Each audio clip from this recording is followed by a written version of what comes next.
ప్రేమించిన బదులిచ్చినవమ్మ ప్రియురాలిగా.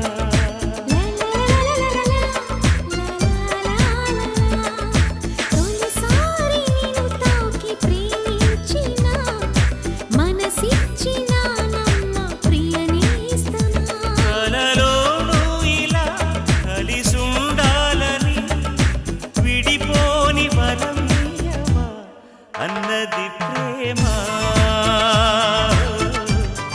అన్నది